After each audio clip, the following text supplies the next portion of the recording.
মেলা পাতিছে মানাহ ৰাষ্ট্ৰীয় উদ্যানে। মানাহৰ দৃষ্টিনন্দন ৰূপে হাত বাউল দি মাতিছে পৰ্যটকক। ৰাষ্ট্ৰীয় উদ্যানখনলৈ সোঁত বৈছে দেশী বিদেশী পৰ্যটকৰ। প্ৰকৃতিৰ মনোমোহা সৌন্দৰ্যত ব্যাকুল হৈছে প্ৰত্যেকজন প্ৰকৃতিপ্ৰেমী। বিশ্ব ঐতিহ্য ক্ষেত্ৰ মানাহ ৰাষ্ট্ৰীয় উদ্যানৰ অপৰূপ সৌন্দৰ্য এতিয়া হাত বাউল দি মাতিছে পৰ্যটকসকলক। ভিৰ বাঢ়িছে ৰাষ্ট্ৰীয় উদ্যানখনলৈ অহা দেশী বিদেশী পৰ্যটকৰ। নানাৰঙী ফুলেৰে জাতিষ্কাৰ হৈ পৰিছে মানাহৰ চৌপাশ। চাওক এই দৃশ্য।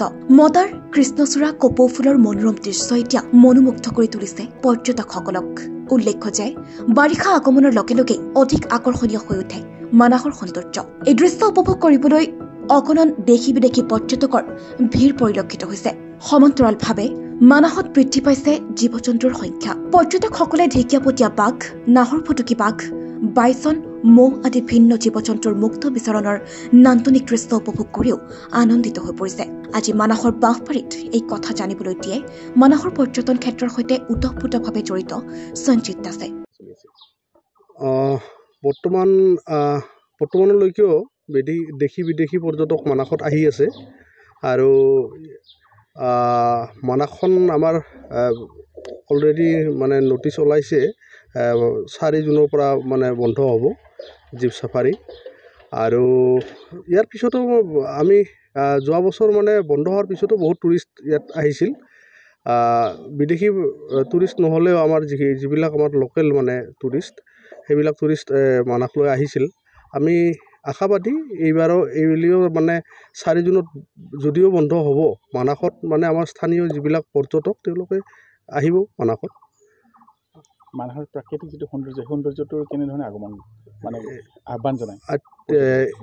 এইটো সময় বিভিন্ন সময়ত মানাহৰ মানে প্ৰাকৃতিক সৌন্দৰ্যটো বিভিন্ন ৰূপ লয় আৰু যিহেতু এইটো আমাৰ মানে বাৰিষাৰ ছিজন, তো সেই হিচাপত এইটো সময়তে মানে আপোনাৰ জংঘলৰ ভিতৰত যিটো ভিউ মানে যিটো সৌন্দৰ্য সেইটো ভাল মানে চাবলগীয়া মানে এটা মনোমোহা সৌন্দৰ্যৰে ভৰি পৰে মানাহখন। এইটো সময়তে মানে কপৌ ফুলৰ পৰা আদি কৰি আমাৰ যি এজাৰ ফুল আছে, বিভিন্ন ধৰণৰ ফুল মানে কপৌ ফুলৰে বিভিন্ন প্ৰজাতি আমাৰ ইয়াত মানাহত পোৱা যায়। এইটো সময়ত মানে সেই ফুলবিলাক এইটো সময়তে ফুলে। তো এতিয়া মানে গছে বনে মানে সেউজীয়া হৈ আছে। এতিয়া মানে মনোমোহা দৃশ্য আৰু মানাহত।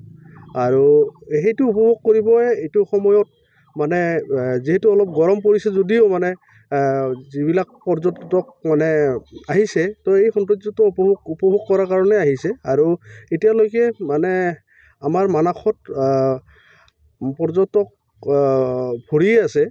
কাৰণ আমি আজি ইটো সপ্তাহত যোৱা সপ্তাহটোত আমি দেখিছোঁ মানে প্ৰতিটো লজতে প্ৰায় মানে আমাৰ স্থানীয় হওক বা বিদেশীয়ে হওক পৰ্যটক মানে আছে। আৰু জীৱ জন্তুৰ সংখ্যা কেনেধৰণে বাঢ়িছে? জীৱ জন্তুৰ সংখ্যা আগৰ তুলনাত বহুতখিনি বাঢ়িছে।